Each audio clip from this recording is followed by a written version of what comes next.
इस वीडियो में हम डिस्कस करेंगे क्लास 9th के सब्जेक्ट साइंस का चैप्टर नंबर 1 जिसका नाम है मैटर इन अवर सराउंडिंग्स। इसको दो वीडियोस में डिस्कस किया जाएगा, पार्ट 1 और पार्ट 2। पार्ट 1 में हम डिस्कस करेंगे चैप्टर के सभी कॉन्सेप्ट यानी कि कंप्लीट चैप्टर, और पार्ट 2 में डिस्कस करेंगे जो भी इंपॉर्टेंट क्वेश्चंस हैं या एक्स्ट्रा थिंग्स हैं इस चैप्टर के वो। तो ये पार्ट 1 है, शुरू करते हैं। चैप्टर में सबसे पहले आता है मैटर। मैटर क्या है, इसकी डेफिनेशन क्या है। तो मैटर को हिंदी में पदार्थ कहा जाता है, और matter is a substance which have mass and occupies space. Matter हमारा कोई भी ऐसा सब्सटेंस जिसमें मास हो और जो स्पेस ऑक्युपाई करे यानी कि जगह को घेरे, उसे कहा जाएगा मैटर। यहां पर मैं मास को थोड़ा सा एक्सप्लेन कर देता हूं। मास का मतलब होगा कि जो भी हमारा सब्सटेंस है उसमें कितने नंबर ऑफ एटम्स प्रेजेंट हैं, और जो भी नंबर ऑफ एटम्स प्रेजेंट होंगे यानी कि जो मास है इसको मेजर किया जाता है किलोग्राम। ठीक है, बेसिक यूनिट इसकी किलोग्राम में इसे मेजर किया जाता है, और जो मास है वो कांस्टेंट होता है सभी जगह पर। अगर हमें चांद यानी कि मून पर किसी चीज का हम मास करेंगे तो वो सेम रहेगा जितना अर्थ पर होगा। ठीक है, या फिर स्पेस में भी करेंगे तो सेम रहेगा हर जगह पर। ठीक है, and matter is made up of tiny particles, और जो मैटर है वो टाइनी यानी कि छोटे छोटे पार्टिकल्स से बना है, और पार्टिकल्स के बारे में हम डिटेल में पढ़ेंगे आने वाले सेक्शंस में आगे। तो मैटर के कुछ एग्जांपल्स ले लेते हैं, जैसे कि नोटबुक, पेन, स्टार, सन, प्लैनेट, एयर। इन सभी चीजों में ये सभी चीजें जगह भी घेरती हैं, स्पेस ऑक्युपाई भी करती हैं, और इनका मास भी होता है। तो ये सभी चीजें क्या होंगी, मैटर। ये एग्जांपल हो गए मैटर के। ठीक है, नेक्स्ट है कैरेक्टरिस्टिक्स ऑफ पार्टिकल्स। जो पार्टिकल्स, जिन छोटे छोटे पार्टिकल्स से मैटर बना है, तो इन पार्टिकल्स के कुछ विशेषताएं, इनके कुछ विशेष गुण क्या होते हैं। तो फर्स्ट है, इसमें सबसे पहला है दे आर कंटिन्यूअसली मूविंग।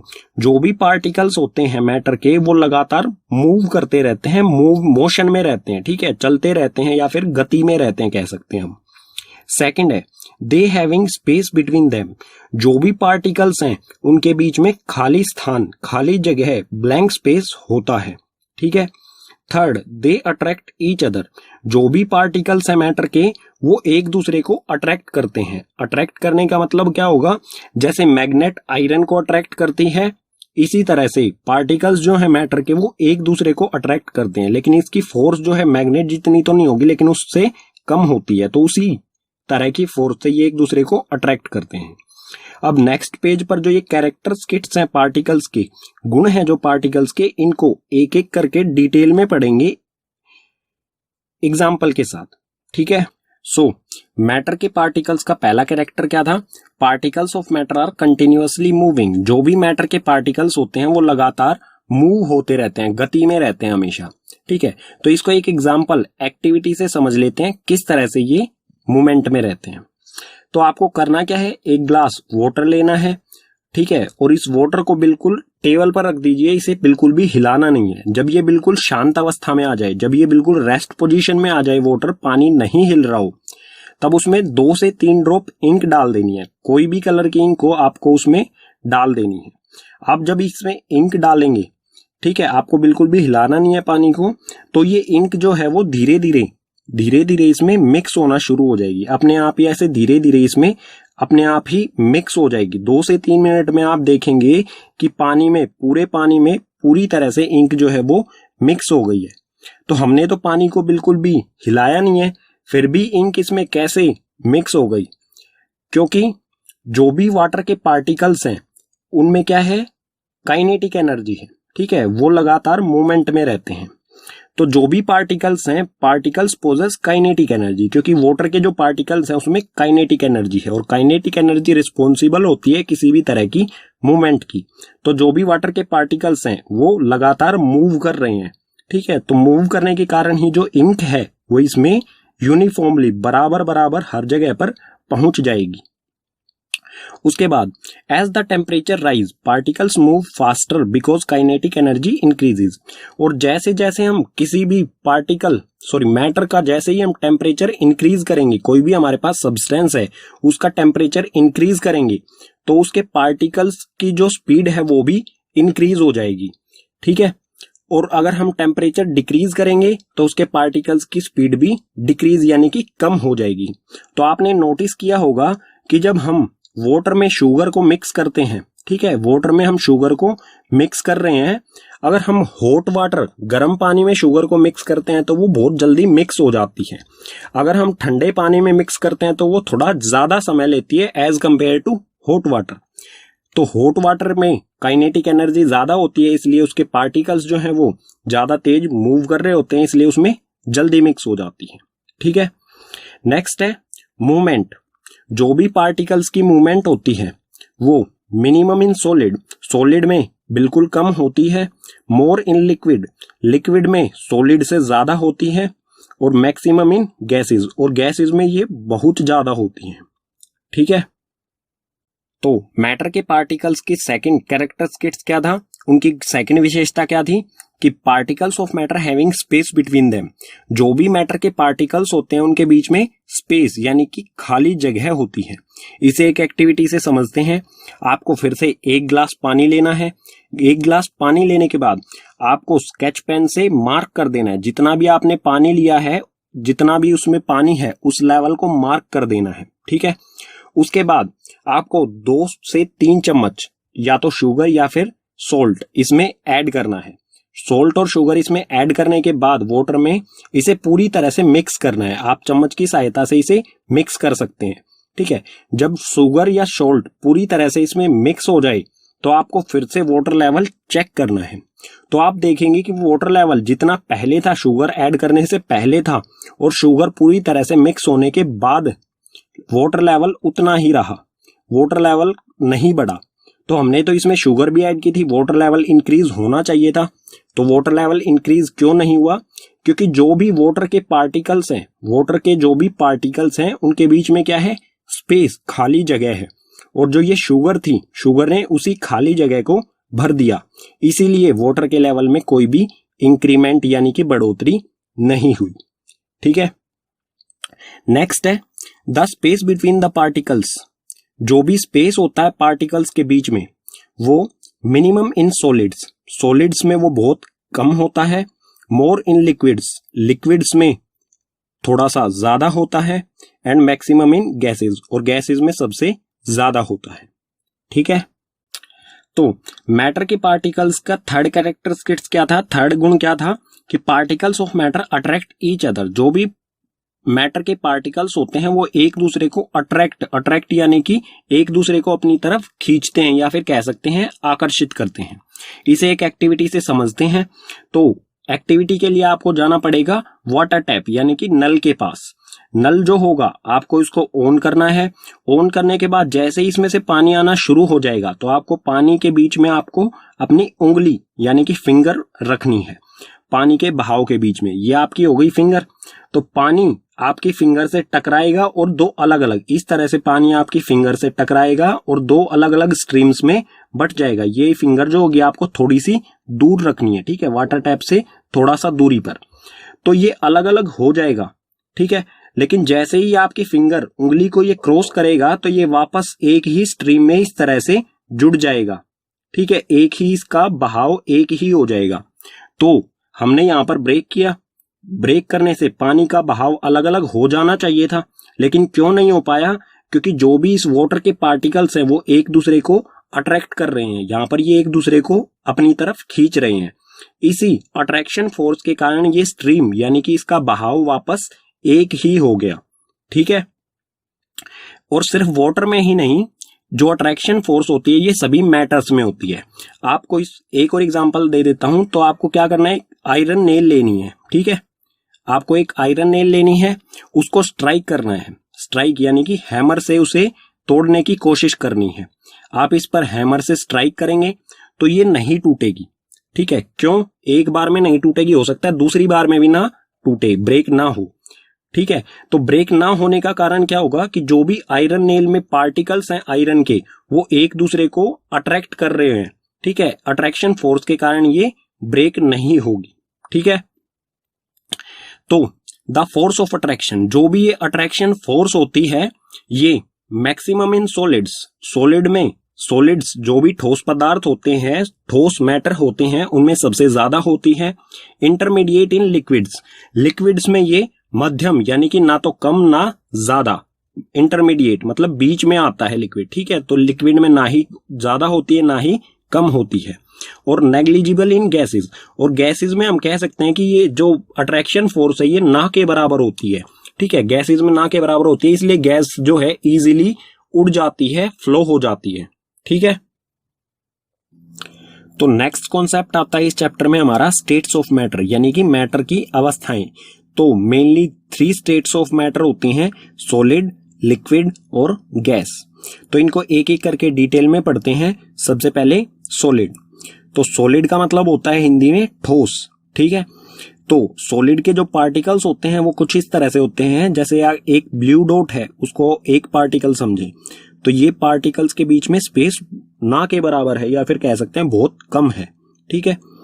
तो इसकी फर्स्ट प्रॉपर्टी आ रही है, इसका पहला गुण डेफिनेट शेप, यानी कि इसकी जो आकृति होती है, शेप जो होती है वो निश्चित होती है। एग्जाम्पल के लिए आप टेबल देख सकते हैं, आपके घर में होगा टेबल, जो कि अपने आप कभी भी अपनी शेप चेंज नहीं कर सकता है, ठीक है। तो उसकी शेप जो है वो निश्चित होती है। इसी तरह से डिस्टिंक्ट बाउंड्रीज, उसकी बाउंड्रीज भी निश्चित होती हैं, वो कभी भी अपनी बाउंड्रीज को आगे क्रॉस नहीं करता है। जैसे टेबल है, एक जगह से दूसरी जगह अपने आप कभी भी नहीं जाता है, ठीक है। थर्ड है रिजिड, रिजिड यानी कि कठोर, जो भी सॉलिड होते हैं वो कठोर होते हैं, ठीक है।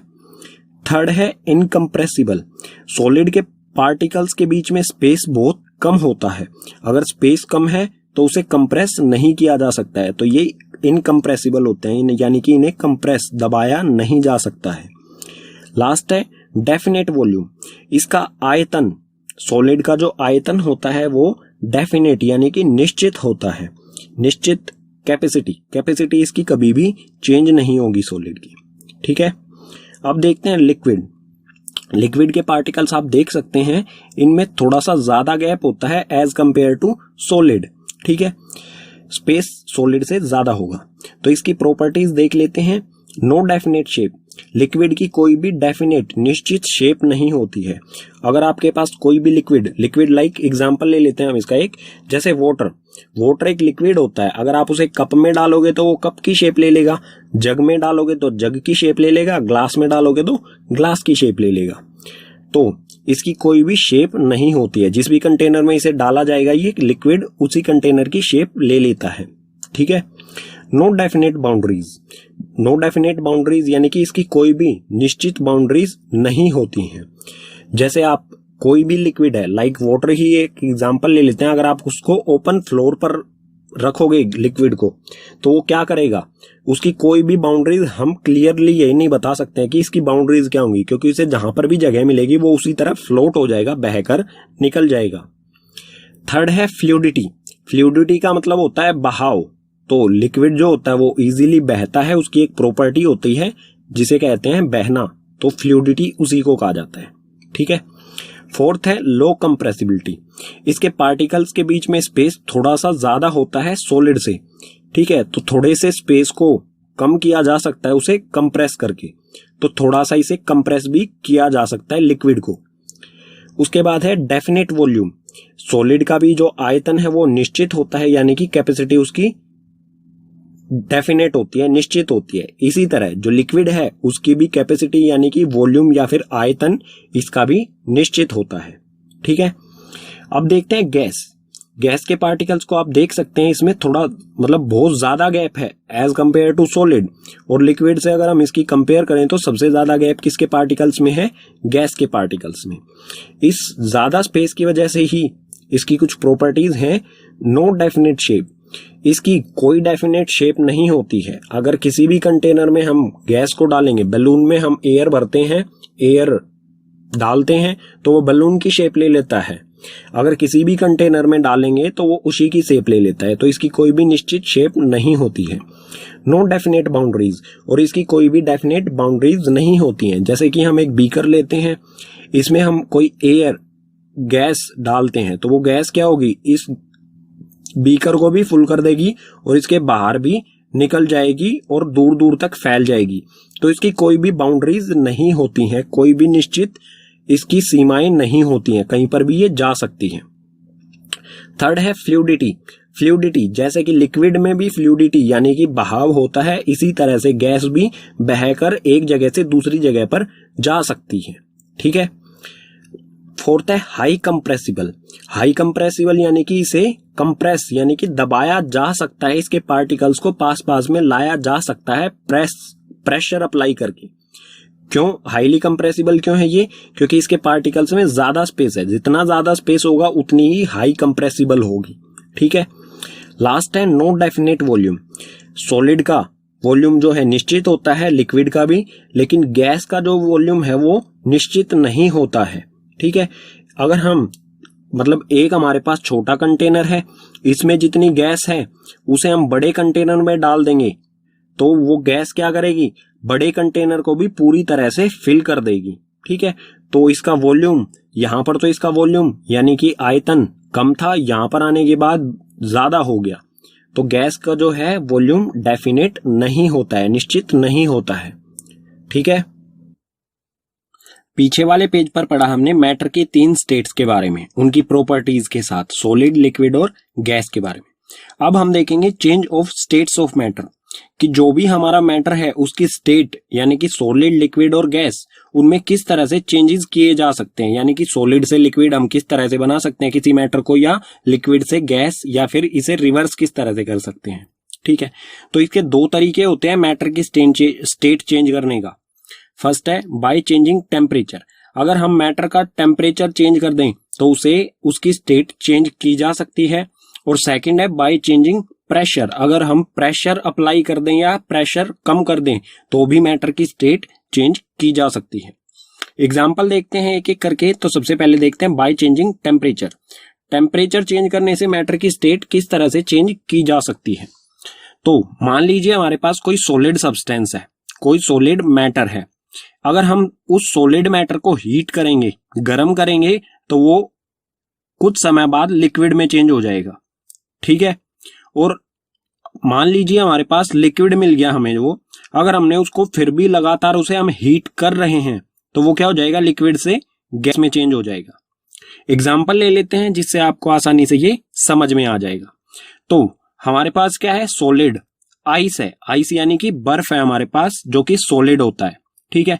जब हम आइस को गर्म करते हैं यानी कि उसका टेम्परेचर इंक्रीज करते हैं, टेम्परेचर इंक्रीज करेंगे तो वो चेंज हो जाएगी वाटर में, पानी में वो चेंज हो जाएगी। ठीक है। और उसके बाद वाटर क्या है, एक लिक्विड, और लिक्विड वाटर को हम और हीट करते हैं, लगातार हम हीट करते जा रहे हैं उसे, तो उसमें से क्या होने लग जाएगा, उसमें से वेपर्स निकलने लग जाएंगे, भाप निकलने लग जाएगी। ठीक है। तो वाटर किस में कन्वर्ट हो जाएगा, वेपर यानी कि भाप में। ठीक है। इस तरह से भाप बनने लग जाएगी पानी की। और जो ये वेपर हैं ये गैस की फॉर्म होते हैं। ठीक है। तो ये हो गई यहां पर लिक्विड से गैस में चेंज हो गया। और इसी प्रोसेस को रिवर्स भी किया जा सकता है। रिवर्स करने का मतलब क्या होगा, अगर हमारे पास कोई गैस है उसका हम टेम्परेचर कम करेंगे यानी कि उसे ठंडा करेंगे तो वो लिक्विड में चेंज हो जाएगा। अगर हम लिक्विड को ठंडा करेंगे तो वो सॉलिड में चेंज हो जाएगा। जिस तरह से स्टीम यानी कि भाप जो होता है उसे ठंडा करने पर वो लिक्विड में चेंज हो जाता है, वाटर में। ठीक है। और वाटर को आप रेफ्रिजरेटर के फ्रीजर में रखेंगे आप अपने, तो वो क्या हो जाएगा, आइस में चेंज हो जाएगा वापस, यानी कि सॉलिड में। तो टेम्परेचर चेंज करने से हमने देखा कि मैटर की स्टेट किस तरह से चेंज होती है। अब देखते हैं हम बाय चेंजिंग प्रेशर। प्रेशर के चेंज होने से मैटर की स्टेट किस तरह से चेंज होगी। तो मान लेते हैं हमारे पास कोई गैस है। ठीक है। अगर हम गैस पर प्रेशर अप्लाई करेंगे तो गैस के पार्टिकल्स पास पास में आ जाएंगे, और जब इतने पास में आ जाएंगे जितना कि लिक्विड के पार्टिकल्स होते हैं, तो गैस जो है वो लिक्विड में चेंज हो जाएगी। ठीक है। और लिक्विड पे भी अगर हम प्रेशर अप्लाई करते रहेंगे तो वो सॉलिड में चेंज हो जाएगा। एग्जाम्पल देख लेते हैं। तो आपने इस तरह का जो लाइटर जो होता है वो देखा होगा। तो इसके अंदर क्या होता है, एक लिक्विड होता है जो कि एक गैस ही होती है, अगर लिक्विड में होता है वो। ठीक है। अगर हम इस बटन को प्रेस करते हैं, इस बटन को हम प्रेस करेंगे तो यहां से कोई गैस से निकलती हुई हमें दिखाई देती है, तो ये लिक्विड जो है वो गैस बन जाता है। क्यों? क्योंकि ये अंदर जो है वो लिक्विड गैस ही है। इस गैस को पहले प्रेशर अप्लाई किया गया है, किसी कंटेनर में डाल के इस गैस पर प्रेशर अप्लाई किया गया है, ठीक है, और ये हो गई है लिक्विफाई, यानी कि गैस को प्रेशर अप्लाई करके लिक्विड में चेंज किया गया है और ये लिक्विड इस लाइटर के अंदर डाल दिया गया है। जब हम इस बटन को प्रेस करेंगे तो इसमें से एक गैस निकलेगी, वो वापस लिक्विड जो है वो वापस गैस में चेंज हो जाता है, बिकॉज प्रेशर जो है वो कम हो जाता है। एटमॉस्फेरिक जो हमारे बाहर का, लाइटर के बाहर का जो टेम्परेचर है वो टेम्परेचर नहीं, प्रेशर जो है वो कम है। तो जैसे ही लिक्विड को कम प्रेशर होगा, इसका प्रेशर कम करेंगे तो गैस में चेंज हो जाएगा, ठीक है। इसी तरह से कोई सॉलिड हमारे पास carbon dioxide CO2, carbon dioxide हमारे पास गैस होती है CO2। अगर हम, ठीक है, ये सॉलिड होती है, सॉलिड गैस होती है, अगर इसका प्रेशर कम कर दिया जाए, CO2 का प्रेशर कम कर दिया जाए, ये होती है सॉलिड, अगर इसका प्रेशर कम कर दिया जाए तो ये डायरेक्ट गैस में चेंज हो जाती है, ये लिक्विड फॉर्म में नहीं जाती है, ठीक है। तो मैटर की स्टेट्स हम टेम्परेचर से और प्रेशर चेंज करने से मैटर की स्टेट भी चेंज कर सकते हैं। अब इनको थोड़ा थोड़ा डिटेल में और पढ़ लेते हैं, टेम्परेचर को भी और प्रेशर को भी। मैटर की स्टेट का टेम्परेचर चेंज करके किस तरह से उसकी स्टेट को चेंज किया जा सकता है, ये हम डीपली पढ़ते हैं। बाय चेंजिंग टेम्परेचर चेंज करके हम मैटर की स्टेट को किस तरह से चेंज कर सकते हैं, उसमें फर्स्ट है मेल्टिंग पॉइंट यानी कि the temperature at which a solid melt to form liquid at atmospheric pressure is called its melting point. Melting point क्या होता है? ऐसा तापमान जिस पर कोई सॉलिड मेल्ट यानी कि पिघलना शुरू कर देता है और वो लिक्विड बनने लग जाता है। एटमॉस्फेरिक प्रेशर यानी कि हमारा जो वातावरण है, जहां पर आप बैठे होंगे, आपके चारों तरफ जो वातावरण है, जितना प्रेशर वहां पर है उसी प्रेशर पर, तो उसे कहा जाएगा उस मैटर का मेल्टिंग पॉइंट, ठीक है, जिस पर वो सॉलिड से लिक्विड में चेंज होने लगता है, ठीक है। तो इसे एग्जांपल से समझ लेते हैं। हमें क्या करना है, एक बीकर में आइस लेनी है, आइस यानी कि बर्फ, ठीक है, उसे बर्नर के ऊपर रखना है और उसमें एक थर्मोमीटर भी रखना है।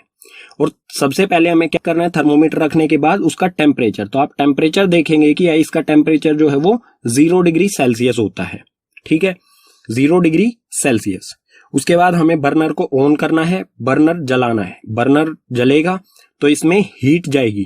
आप देखेंगे कि कुछ देर बाद जो है वो आइस धीरे धीरे करके पिघलना शुरू कर देगी, ठीक है। जब आइस आधी पिघल चुकी हो, फिर से हमें टेम्परेचर नोट करना है, तो आप देखेंगे कि टेम्परेचर जो है वो अभी भी 0 डिग्री ही है, आधी बर्फ पिघल चुकी है, आधी आइस मेल्ट होने के बाद भी टेम्परेचर 0 डिग्री, लेकिन हम तो इसे हीट दे रहे हैं, इसका टेम्परेचर इंक्रीज होना चाहिए था। हीट देने का मतलब क्या होता है, जिस भी चीज को हम हीट देते हैं उसका टेम्परेचर इंक्रीज होता है।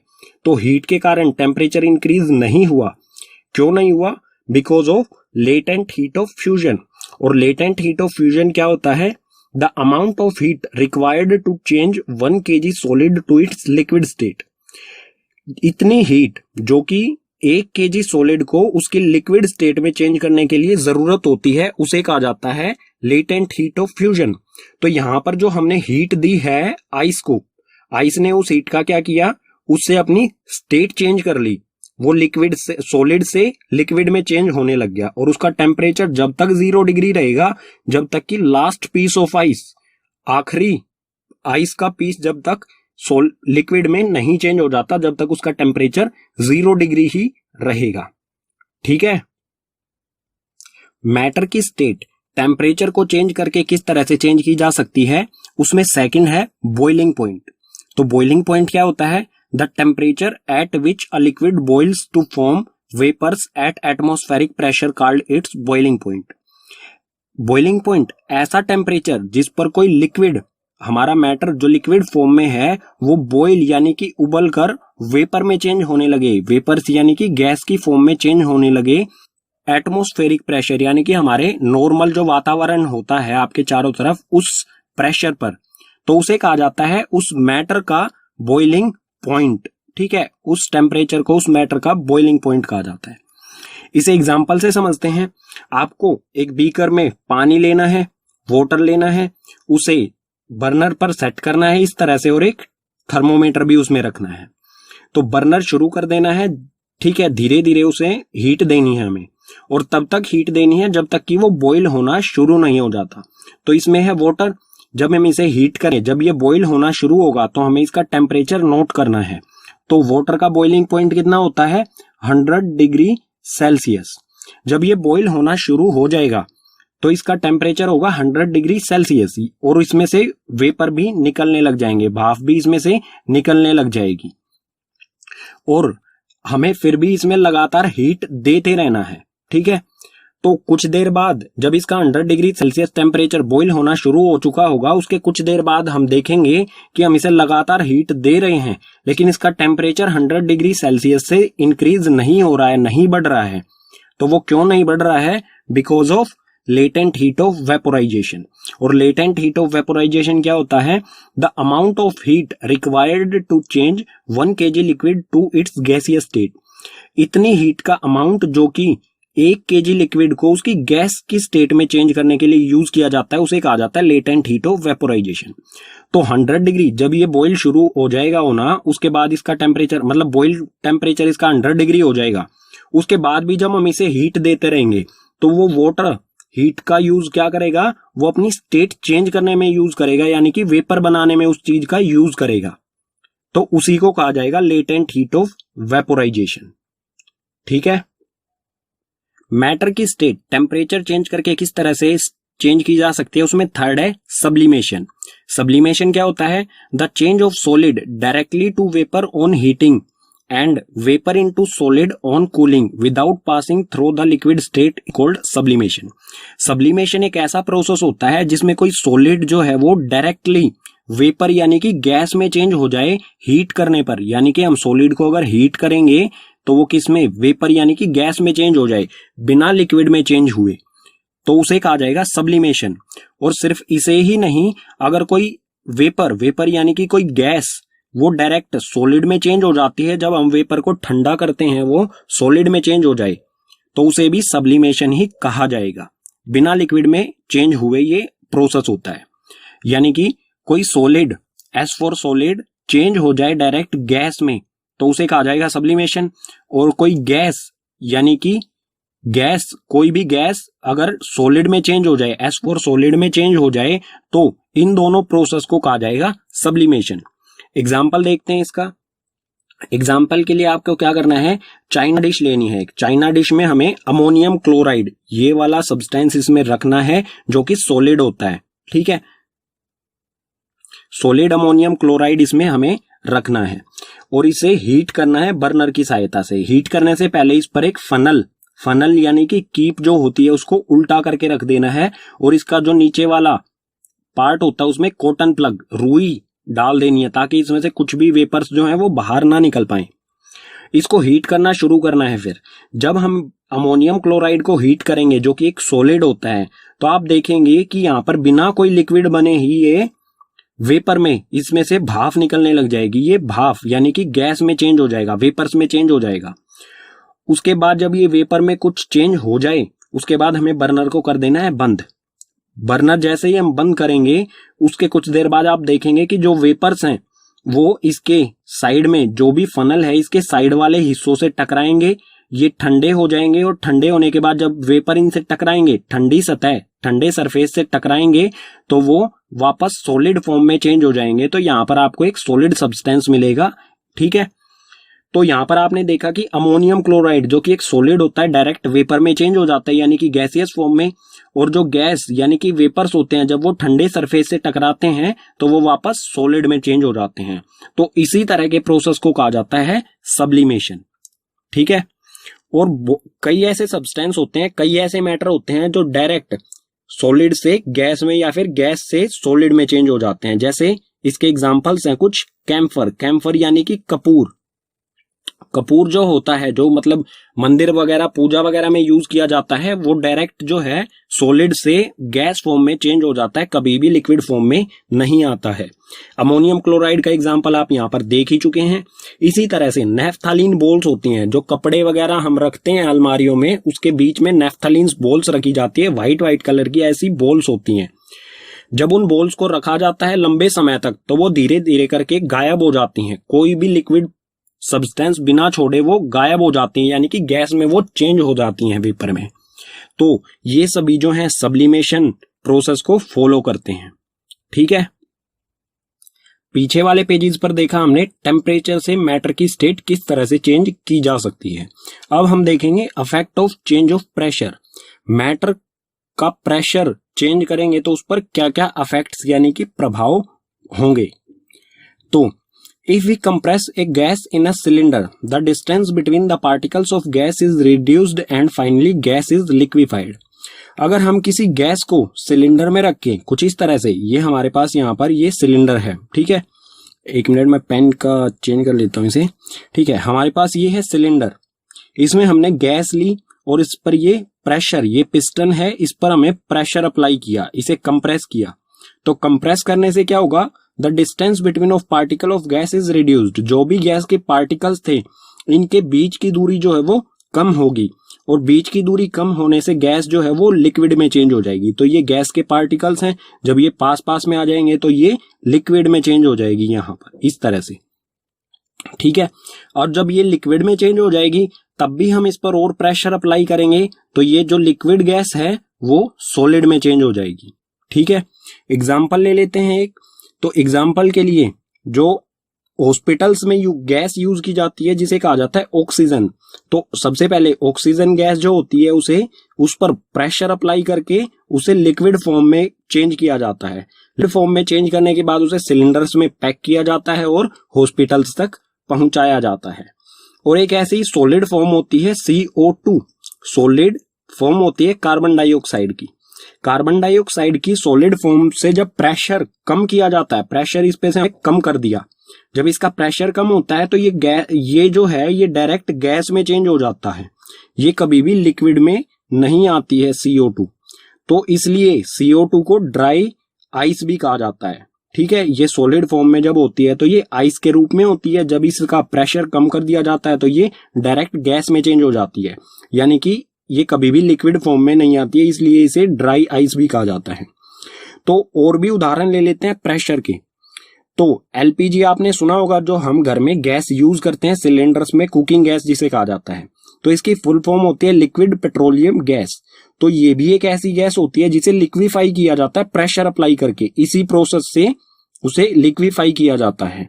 ठीक है, इसी तरह से CNG यानी कंप्रेस्ड नेचुरल गैस, ये भी एक ऐसी गैस है जिसे कंप्रेस किया जाता है प्रेशर अप्लाई करके, और इसे सिलेंडर्स यानी कि इसे एज अ फ्यूल, CNG को एज अ फ्यूल यूज किया जाता है व्हीकल्स में। पेट्रोल की जगह पर आजकल CNG का बहुत बड़े स्तर पर यूज किया जाता है, क्योंकि ये गैस ऐसी है, नेचुरल गैस है ये, इससे पोल्यूशन नहीं होता है। ठीक है, नेक्स्ट कॉन्सेप्ट आता है इस चैप्टर में हमारा वेपरेशन। वेपरेशन क्या होता है? It is a surface phenomena in which liquid changes into vapors at any temperature below its boiling point is called vaporation. Vaporation एक surface phenomena है, यानी कि सतह पर होने वाला प्रोसेस है लिक्विड की सतह पर, और इसमें लिक्विड जो है वो वेपर्स में यानी कि भाप में बदल जाता है ऐसे तापमान पर जो कि उसके बॉइलिंग पॉइंट यानी कि उसके उबलने वाले तापमान से कम किसी भी तापमान पर वो लिक्विड से वेपर में यानी कि भाप में बदल जाता है, तो उसे कहा जाएगा वेपरेशन। एग्जाम्पल से समझते हैं। आप क्या कीजिए, एक गिलास पानी लीजिए, एक गिलास में आपने पानी लेना है, उसका वाटर लेवल चेक करना है, निशान लगा दीजिए। जैसे इसमें इतना पानी है तो इस पे मैंने निशान लगा दिया। उसे 2 से 3 दिन ऐसी जगह पर रख दीजिए जहां पर उसे कोई छेड़े ना, ठीक है, उसे कोई डिस्टर्ब ना करे। उसके बाद 2-3 दिन बाद उसे आप चेक कीजिए तो आप देखेंगे कि उसमें से बहुत सारा पानी जो है वो गायब हो चुका है। उसका वाटर लेवल चेक करेंगे तो वो कम हो चुका है। तो जो वाटर इसमें से गायब हुआ वो कहाँ गया? वो वेपरेट हो गया, यानी कि वो लिक्विड से वेपर्स में यानी कि गैस में चेंज होके वो एटमॉस्फेयर में चला गया, हमारे वातावरण में चला गया एयर के साथ। ठीक है, तो इस प्रोसेस को कहा जाएगा वेपरेशन। और इसका टेम्परेचर क्या होगा, इसका टेम्परेचर 100 डिग्री से तो कम ही होगा। ठीक है, और इस टेम्परेचर पर ही ये लिक्विड फॉर्म से गैस फॉर्म में चेंज हो गया, सो वेपरेशन कहा जाएगा इसे। ठीक है, लिक्विड का वेपरेशन। और इसमें मोस्ट इंपोर्टेंट चीज आती है फैक्टर अफेक्टिंग वेपरेशन। जो ये वेपरेशन है इसको प्रभावित करने वाली चीजें क्या क्या हैं। तो फर्स्ट है इसमें exposed surface area. Expose surface area यानी कि सरफेस एरिया, यानी कि हम एग्जांपल से समझते हैं इसे। हमारे पास एक कप है, इसमें हमने वाटर लिया है, और हमारे पास एक बड़ी सी प्लेट है, इसमें पानी में हमने 100 ml वाटर लिया है। ठीक है, 100 ml वाटर इसमें और 100 ml वाटर ही इसमें। दोनों को आप रूम में रख दीजिए। अपने रूम में रखने के बाद आप देखेंगे 1 से 1.5 दिन बाद कि जो प्लेट है इसमें से बहुत ज्यादा पानी वेपरेट हो जाएगा बहुत जल्दी, लेकिन कप जो है इसमें बहुत ज्यादा समय लगाएगा वही पानी वेपरेट होने में, वही वाटर वेपरेट होने में। ऐसा क्यों है? क्योंकि जितना ज्यादा सरफेस एरिया, यहां पर आप देख सकते हैं प्लेट का सरफेस एरिया ज्यादा है, कप का कम है। तो जितना ज्यादा सरफेस एरिया होगा उतनी ही वेपरेशन तेजी के साथ होगी, और जितना सरफेस एरिया कम होगा उतनी ही वेपरेशन धीमी होगी। ठीक है, तो एक्सपोज सरफेस एरिया पर डिपेंड करता है वेपोरेशन की स्पीड। इसी तरह सेकंड है टेम्परेचर। टेम्परेचर पर भी डिपेंड करता है वेपोरेशन कितनी तेजी के साथ होगा और कितना धीमा होगा। इसे भी एग्जांपल से समझते हैं। आप 2 ग्लास ले लीजिए, एक ग्लास में सेम वाटर लेवल, मतलब दोनों में बराबर पानी लीजिए। ठीक है, वाटर लीजिए, और एक को आप फ्रिज में रख दीजिए। ये जो बॉक्स बनाया है ये हो गया फ्रिज। ठीक है, इसको रख दिया हमने फ्रिज में, और जो दूसरा ग्लास है इसको रख दीजिए सनलाइट में। ठीक है, जो सनलाइट वाला ग्लास है इसमें से पानी बहुत जल्दी वेपरेट हो जाएगा एज कंपेयर टू जिसको हमने फ्रिज में रखा है। तो ऐसा क्यों है? फ्रिज का टेम्परेचर जो है वो कम होता है, और इस सनलाइट में रखा है इसका टेम्परेचर ज्यादा होगा। तो जितना टेम्परेचर ज्यादा होगा उतनी ही वेपरेशन तेजी के साथ होगी। ठीक है, और जितना टेम्परेचर कम होगा उतनी ही वेपरेशन धीमी होगी। ठीक है, थर्ड है ह्यूमिडिटी। ह्यूमिडिटी यानी कि आर्द्रता, नमी। वायु में वाटर पार्टिकल्स यानी कि भाप, वेपर्स की पहले से मौजूदगी कितनी है उसे कहा जाता है ह्यूमिडिटी। तो ह्यूमिडिटी यानी कि हवा में अगर पहले से ही वाटर पार्टिकल्स मौजूद हैं तो वेपरेशन धीमा होगा, और अगर ह्यूमिडिटी कम है तो वो वेपरेशन तेजी के साथ होगा। एग्जाम्पल से समझते हैं। इंडिया में समर जो होता है उसमें मई जून, समर जो मौसम होता है उसमें मई और जून में बहुत तेज धूप होती है, और हवा जो होती है वो बहुत जल्दी हमारे पसीने को सुखा देती है। हमें जो स्वेटिंग होती है उसे बहुत जल्दी सुखा देती है। लेकिन जब रेनी सीजन आता है इसमें भी टेम्परेचर इतना ही होता है जितना समर में होता है लगभग। ठीक है, अप्रोक्स लगभग इतना ही सेम टेम्परेचर होता है। लेकिन रेनी सीजन में आप देखेंगे कि जो हमारा स्वेटिंग हो रही है यानी कि जो हमें पसीना आ रहा है वो सूखने में ज्यादा समय लेता है, क्योंकि हवा में पहले से ही क्या है, वेपर पार्टिकल्स पहले से ही ज्यादा मात्रा में मौजूद हैं। इसलिए स्वेटिंग जो है हमें ज्यादा महसूस होती है, हमें स्टिकी महसूस होता है, यानी कि चिपचिपापन महसूस होता है। ठीक है, फोर्थ है इसमें विंड। विंड यानी कि बहती हुई हवा, ऐसी हवा जो चल रही है। तो इस पर भी वेपरेशन तेज या धीमा इसकी वजह से होता है, इसकी वजह से भी होता है। तो हम अगर कपड़े धोते हैं जब हवा तेज चल रही होती है तो बहुत जल्दी से कपड़े हमारे सूख जाते हैं, और जब हवा धीमे चल रही होती है तो कपड़े सूखने में ज्यादा समय लगता है। यानी कि विंड अगर तेज चल रही है तो वेपरेशन भी तेज हो रहा है, कपड़े में से जो पानी है वो वेपर में चेंज होना। ठीक है, उसी के कारण हमारे कपड़े सूखते हैं। तो हवा चल रही है तेज तो वेपरेशन तेजी के साथ होगा, अगर हवा धीमी चल रही है तो वेपरेशन भी धीमी गति से होगा। तो ये इंपॉर्टेंट हैं चारों फैक्टर्स जो कि वेपरेशन को प्रभावित करते हैं, अफेक्ट करते हैं। ठीक है, पीछे वाले पेज पर पढ़ा हमने वेपरेशन के बारे में। अब देखते हैं वेपरेशन का एक गुण जो कि है वेपरेशन ऑलवेज कोज कूलिंग। वेपरेशन के कारण हमेशा क्या होती है, कूलिंग यानी कि ठंडक होती है। तो ये किस तरह से होती है? The cooling caused by evaporation is based on the fact that when a liquid evaporates, takes latent heat of vaporization from surroundings, which on losing heat gets cool.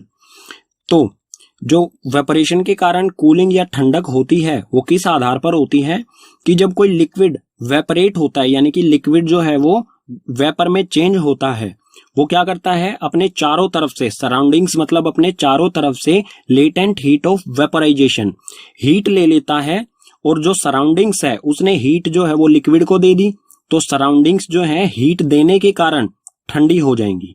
ठीक है, एग्जाम्पल से समझ लेते हैं। आप अपनी हथेली, अपनी पाम पर एसीटोन अगर आप अपनी पाम पर डालेंगे, ठीक है, ये एसीटोन है, एसीटोन को अगर आप अपनी पाम यानी कि अपनी हथेली पर डालेंगे, तो एसीटोन डालने से एसीटोन जो है आपकी पाम, आपकी हथेली से लेटेंट हीट ऑफ वेपराइजेशन, यानी कि आपकी हथेली की हीट को वो ले लेगा और बहुत जल्दी वेपरेट हो जाएगा। और अगर आपकी हथेली से हीट आपने एसीटोन को दे दी, तो हीट जो हमारी हथेली है वो बिल्कुल ठंडा, कूल महसूस करेगी। ठीक है, आप एसीटोन की जगह पेट्रोल का भी यूज कर सकते हैं। ठीक है, तो ये एक्टिविटी जो है एसीटोन या पेट्रोल, एसीटोन अवेलेबल होता नहीं है आमतौर पर घरों में, और पेट्रोल से खेलना अच्छा नहीं होता है, तो इस एक्टिविटी को ना करें। इसकी जगह पर आप ये वाली एक्टिविटी ट्राई कर सकते हैं, जो कि है एक पैन लेना है आपको, पैन या फिर आप तवा भी ले सकते हैं जिस पर रोटी सेकी जाती है। ठीक है, फ्राई पैन ले सकते हैं या फिर पैन को ही हिंदी में तवा कहा जाता है। तो पैन लेना है आपको, इसे गैस पे रख के थोड़ा सा गर्म कर लेना है, वार्म कर लेना है। ठीक है, आप जब ये थोड़ा सा गर्म हो जाए तो गैस को ऑफ कर दीजिए। उसके बाद इसमें थोड़ा सा पानी जो भी है उसमें डालिए, लिक्विड डालेंगे। तो जैसे ही आप इसमें लिक्विड वाटर डालेंगे, वो क्या होगा, वो वेपर में चेंज होने लग जाएगा। ठीक है, लिक्विड डाला तो इसमें ये बहुत जल्दी वेपर में चेंज हो जाएगा।